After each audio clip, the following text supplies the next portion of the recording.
Muy buenas a todas y todos.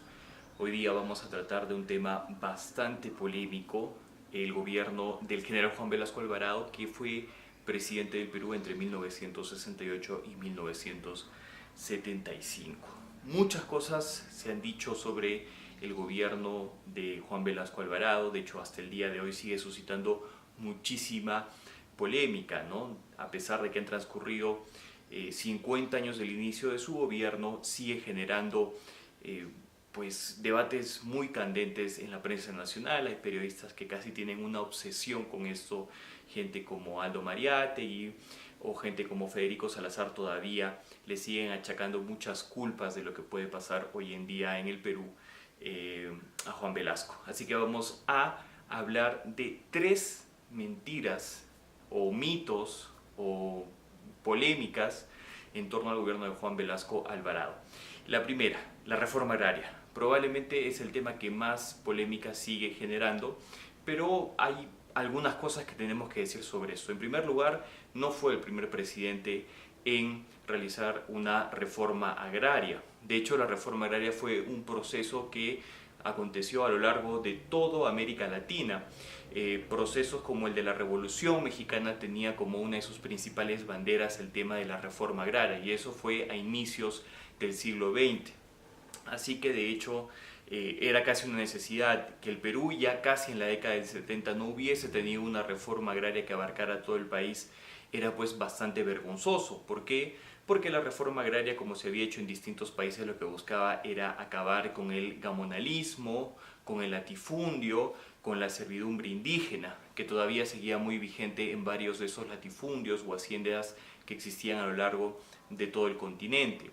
Es más, en Perú había incluso algunos latifundios que ni siquiera le pagaban con dinero a los campesinos, le acuñaron una moneda propia de ese latifundio y con eso le pagaban, y con eso iban a la bodega, que por supuesto era dueño también del latifundio, para poder comprar pues una canasta básica para sostener a la familia. A ese nivel habíamos llegado en el Perú, de tal manera que era absolutamente necesario hacer una reforma agraria. El primer proceso de reforma agraria lo hizo otro militar que también fue presidente, el general Pérez Godoy. ¿Por qué? Porque en Cusco se habían realizado varias tomas de tierra lideradas por un personaje histórico de la izquierda peruana, que es Hugo Blanco. Hugo Blanco lideró en los valles de la Convención Hilares muchas tomas de tierra, y esto preocupó mucho al gobierno, de tal manera que esta dictadura de Pérez Godoy vio la necesidad de realizar una reforma agraria en esas provincias, en Cusco, para contener esa indignación que podía pues esparcirse por todo el país.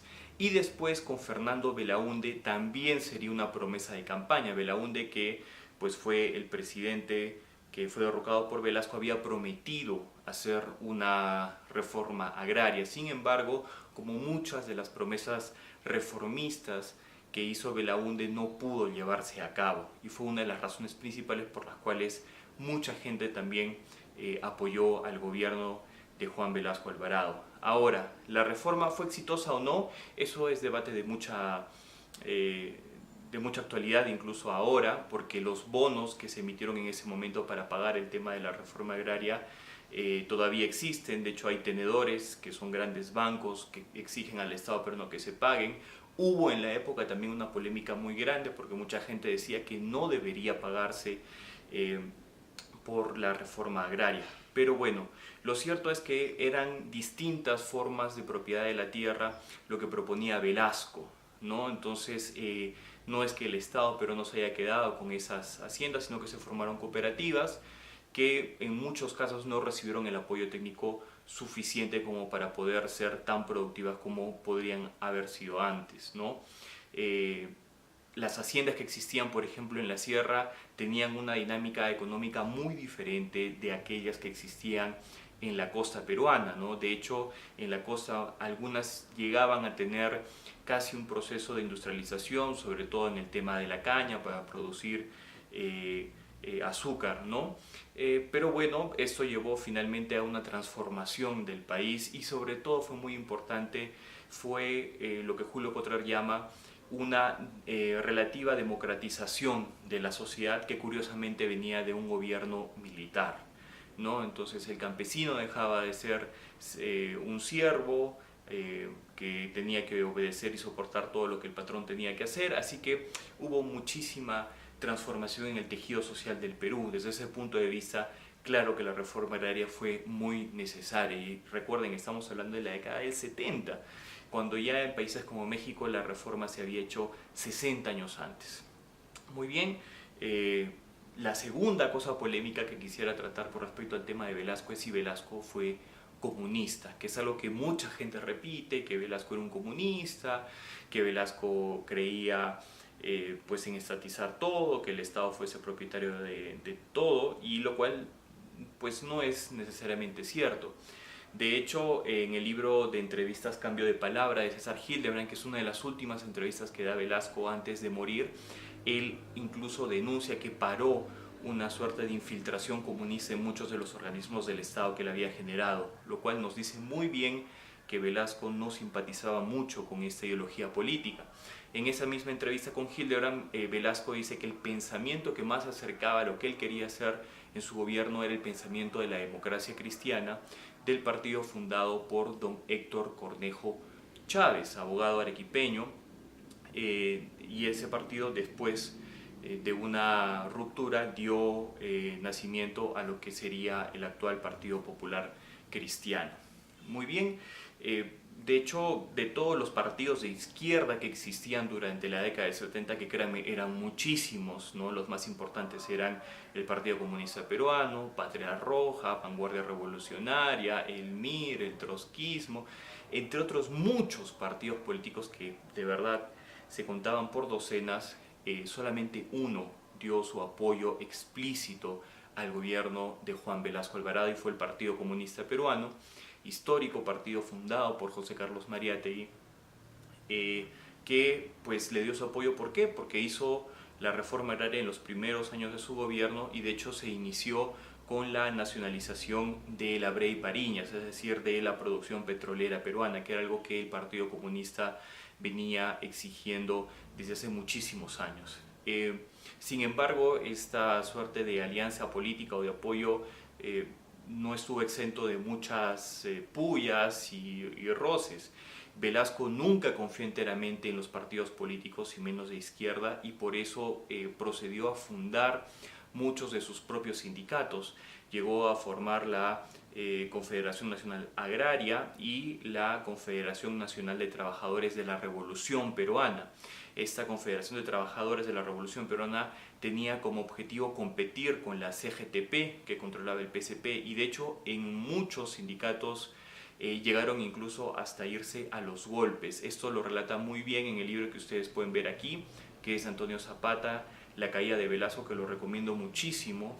Si lo pueden comprar, de verdad vale la pena para enterarse de muchas cosas. Tiene información de primera mano, porque ha sido el primer historiador, Antonio Zapata, en conseguir acceso a las actas del secretario del Consejo de Ministros del gobierno de Velasco, que fue un general de apellido Valdés, ¿no? De tal manera que tiene información de primerísima mano y ayuda a entender muchísimo mejor qué fue el gobierno de Velasco. Ahí se relatan muchas broncas que hubo con la izquierda. Por ejemplo, el gobierno de Velasco deportó a Horacio Ceballos, que fue fundador de la CGTP y después candidato presidencial de Patria Roja. Lo envió a la selva, al penal del Cepa, maltratando muchísimo su salud durante ese internamiento por las huelgas que hacía el sindicato por su reconocimiento. Disputó muchísimo, por ejemplo, con la CCP, la Confederación Campesina del Perú, que estaba controlada por Vanguardia Revolucionaria. Y de hecho, los paros más importantes que se hicieron durante esa época fueron organizados por la izquierda del momento. Antonio Zapata nos cuenta que partidos como el PPC en ese momento se redujeron a su mínima expresión y solamente aparecieron después para ser candidatos para la Asamblea Constituyente. El aprismo, por ejemplo, resucitó el viejo libro de Aya de la Torre, El antiimperialismo y el APRA, para decir que el gobierno de Velasco estaba cumpliendo con algo que Aya de la Torre había escrito y propuesto para el Perú muchísimos años antes, un libro que él había escondido casi con vergüenza porque había procedido a abandonar sus postulados revolucionarios y de izquierda para empezar a pactar con gente como el general Manuel Odría, que claramente representaba a la derecha en aquel momento. De tal manera que es muy injusto y no se ajusta en nada a la verdad decir que Velasco fue comunista. Él mismo define su gobierno como una suerte de humanismo revolucionario y socialismo autogestionario, porque no quería que el Estado fuese propietario de la industria, ni que tampoco hubiese solamente propiedad privada. Quería encontrar una forma intermedia, como sucedía en países como Yugoslavia, de propiedad social. Y ese fue el gran experimento de Velasco. Sin embargo, tuvo muchos problemas para implementarlo, porque dentro del mismo gobierno de Velasco los militares estaban divididos en 4 tendencias. Había los militares institucionalistas que no querían estar en el poder porque decían que meterse a hacer política dañaba la imagen de las Fuerzas Armadas, que tenían un rol distinto dentro del Estado. Estaba la derecha militar, que estaba representada sobre todo en la Marina por el almirante Vargas Caballero, que de hecho lanzaba muchas veces frases muy polémicas para debatir con Velasco públicamente, y eso salía en los medios de comunicación. Después estaba la izquierda militar, que estaba representada por generales como Rodríguez y Maldonado, que de hecho en la última etapa del gobierno de Velasco se distanciaron muchísimo y Velasco tuvo palabras muy duras contra ellos.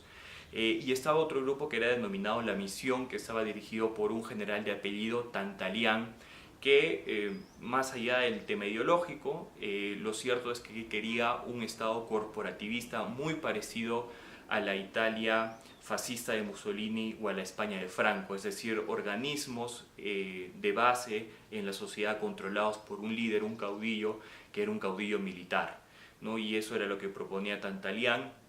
Y hubo mucha polémica porque era muy cercano, mucha polémica al interior del gobierno militar, porque era muy cercano a Velasco, este general Tantalián, tenía una amistad incluso con la esposa de Velasco, habían servido juntos en Piura, en fin, ¿no? Lo cual demostraba la diversidad de tendencias que existía en el gobierno de Juan Velasco Alvarado, que comunista no era.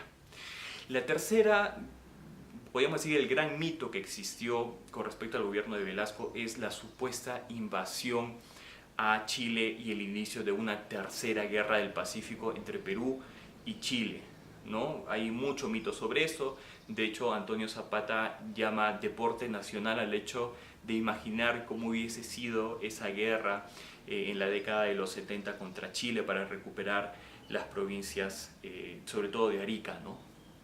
Y Tarapacá. Este mito tiene algunos fundamentos, como son la compra de armas. De hecho, hubo un cambio estratégico en las Fuerzas Armadas porque Velasco decidió comprar muchísimo armamento a la Unión Soviética. Pero eso fue sobre todo por razones prácticas. De hecho, los Estados Unidos se negaban a venderle tecnología militar de última generación a países sudamericanos, no querían introducir esa tecnología en esa región del país.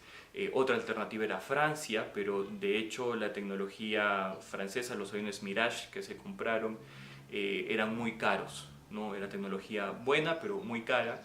Y los rusos, la Rusia soviética, ofrecía pues gran cantidad de armamento militar de última generación y a precios muy baratos. De hecho, tenían muchísimo tiempo para después terminar de pagar ese armamento. Los soviéticos también vieron un gran negocio porque era la forma de encontrar un nuevo mercado en su armamento, y por eso hubo mucha compra de armamento militar con Juan Velasco. Se dice que tenía la idea de invadir Chile.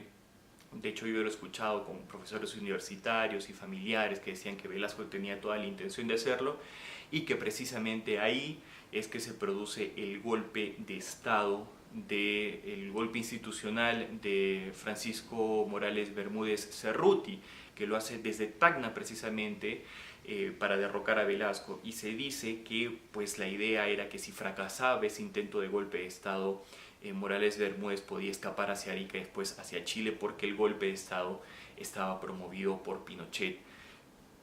Es algo que se repite con insistencia. Sin embargo, en el libro de Antonio Zapata se aclara que la compra militar de la que habíamos estado hablando hace un momento se realizó durante el gobierno de Allende.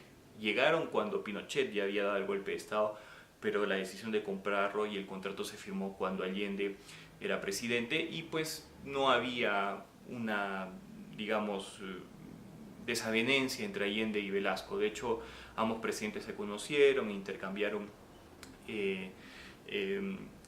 medallas y condecoraciones, en fin, ¿no? De tal manera que pues no tiene mucho sentido esa teoría. Otra cosa que también se relata con bastante detalle en este libro es el hecho de que Velasco trató de evitar una escalada en la tensión de las relaciones diplomáticas entre ambos países. ¿Por qué? Por esa época sucedió el famoso abrazo de Charaña, que dicho sea de paso está relatado en un libro de un escritor chileno que estuvo muy en vigencia a raíz del diferendo marítimo entre Perú y Chile, Rodríguez Elizondo, donde el presidente de Bolivia, que era también un militar golpista, se juntó con Pinochet en el pueblo de Charaña, en la frontera entre Bolivia y Chile, para tratar de buscar o explorar una salida al mar para Bolivia. Parece que eso se sintió como una amenaza en el Perú porque entendían que esa salida debía ser por Arica y en virtud del tratado que había finiquitado los límites entre Perú y Chile, era Perú el país a que debían consultarle de esa posible salida al mar, lo cual generó mucha tensión. Para entonces Velasco empezaba a sospechar muchísimo, creía que se le venía una suerte de derrocamiento por parte de la CIA y trató de evitar una tensión. Principalmente ¿por qué? Porque en un escenario de guerra lo que podía pasar era que todo el abastecimiento de municiones del Perú tenía que venir desde la Unión Soviética, es decir, desde el otro lado del Pacífico, mientras que Chile tenía aliados bastante cercanos como Bolivia o Brasil, que podían enviarle apertrechamiento estadounidense con mucha facilidad. Entonces eso muchas veces es lo que define una guerra, más que la cantidad de tanques o de aviones, es la facilidad con la que tú puedes apertrechar a tu ejército cuando estén combatiendo. Entonces Velasco tenía mucho temor de quedarse aislado y que dado un combate no iban a llegar suficientes municiones desde el otro lado del Pacífico y se iban a demorar muchísimo y Chile se iba a poder abastecer fácilmente. De tal manera que eso era una de las principales razones por las cuales no se quería entrar en conflicto. Muy bien, esas son tres grandes mentiras. Vamos a seguir hablando sobre ese gobierno de Velasco. Vamos a hablar específicamente sobre la caída, como relata el libro de Tony Zapata. Si quieren más información sobre este y otros temas históricos, escríbanos y sobre todo suscríbanse al canal y denle clic a la campanita para recibir notificaciones cuando estemos subiendo videos. Ok, muy bien, nos vemos. Chao.